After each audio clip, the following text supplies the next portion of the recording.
Serial Anupama के आने वाले एपिसोड में कहानी पूरी तरह उलटने वाली है। माही ने अपने खतरनाक प्लान में कामयाबी हासिल कर ली है और धोखे से कोठारी हाउस की नई मालकिन बन बैठी है। माही को डर था कि अगर गौतम प्रार्थना के पास वापस लौट आया तो एक दिन दोनों फिर से एक हो जाएंगे और उसके सपनों का राज खत्म हो जाएगा। इसलिए माही ने अपनी चालाकी और बेईमानी से मोटेबा और प्राग कोठारी को धोखा देकर पूरी जायदाद अपने नाम कर ली। जैसे ही यह सच गौतम के सामने आता है, पहले वह गुस्से से फट पड़ता है। उसका दिल आज भी प्रार्थना और अपने होने वाले बच्चे के लिए धड़क रहा है, लेकिन अब स्थिति पूरी तरह बदल चुकी है। उसे जल्दी समझ आ जाता है कि माही अब इस घर की मालकिन बन चुकी है और अगर वह माही की बात नहीं मानेगा तो माही उसे कभी भी इस घर से निकाल सकती है। मजबूरी में गौतम को माही के इशारों पर चलना पड़ता है और धीरे धीरे वह माही के जाल में फंसता जाता है। माही का असली चेहरा मोटेबा और प्राग कोठारी के सामने खुलने के बाद दोनों के होश उड़ जाते हैं। वे गुस्से और धक्का महसूस करते हुए कहते हैं कि गौतम और माही ने मिलकर उन्हें सबसे बड़ा धोखा दिया है। लेकिन अब गुस्से का कोई फायदा नहीं, क्योंकि उन्हें कोठारी हाउस में रहना ही होगा। माही की चालाकी और सख्ती के आगे सभी मजबूर हैं। माही अपनी सत्ता का गलत इस्तेमाल करते हुए पूरे घर में मालकिन की तरह बर्ताव करती है। वह सभी को नौकरों की तरह काम कराती है, चाहे वह गौतम हो या परिवार के अन्य सदस्य। इससे कोठारी परिवार की जिंदगी नरक बन जाती है। हर दिन एक नया डर और तनाव उनके सामने आता है। प्रेम और राही आगबूला हो जाते हैं और साफ कह देते हैं कि माही ने इस घर को गलत तरीके से हड़पा है। वे लोग कोर्ट में केस करने की योजना बनाते हैं और अपना घर वापस लेने के लिए सख्त कदम उठाने का निर्णय करते हैं। लेकिन माही किसी की भी धमकी से डरने वाली नहीं है।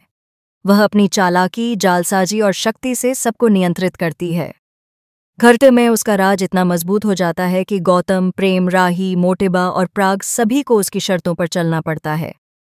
कहानी में एक नया ड्रामेटिक मोड तब आता है जब माही अपने सच्चे इरादों और चालाकी का प्रदर्शन करते हुए परिवार के हर सदस्य को अपने काबू में करने लगती है। माही की ताकत और चालाकी का असर इतना बड़ा है कि अब कोठारी परिवार के पास कोई विकल्प नहीं बचता। हर कोशिश और विरोध असफल साबित होता है। घर में तनाव, डर और धोखे की हवा चलती है। गौतम, जो पहले प्रार्थना और अपने बच्चे के लिए लड़ता था, अब माही की चालों के जाल में फंस जाता है। प्रेम और राही की सारी रणनीतियां विफल हो जाती हैं और माही का दबदबा और बढ़ जाता है। इस बीच माही का असली चेहरा सिर्फ चालाक और खतरनाक ही नहीं, बल्कि बहुत ही मानसिक रूप से मजबूत भी है। वह हर सदस्य की कमजोरी को पहचानती है और उनका फायदा उठाती है। घर में हर छोटी सी छोटी लड़ाई भी अब उसके नियंत्रण में होती है। कोठारी परिवार धीरे धीरे हार मानने लगता है, लेकिन क्या सच में वे हार जाएंगे या फिर किसी ने गुप्त योजना बनाकर माही के खिलाफ बड़ा ट्विस्ट लाने की तैयारी कर ली है? अब सवाल यह है कि क्या कोठारी परिवार अपने घर और इज्जत को वापस पा सकेगा या माही की चाल उन्हें हमेशा के लिए तोड़ देगी?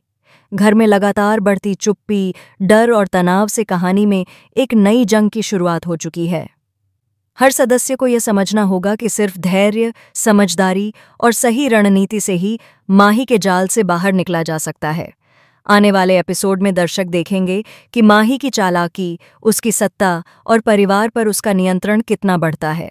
क्या प्रेम और राही आखिरकार किसी नई योजना के जरिए माही के जाल को तोड़ पाएंगे या माही हमेशा के लिए कोठारी हाउस की मालकिन बनकर इतिहास रच देगी? कहानी में ट्विस्ट, ड्रामा और रोमांच अब अपने चरम पर पहुंच चुका है और दर्शकों का दिल धड़कने वाला है।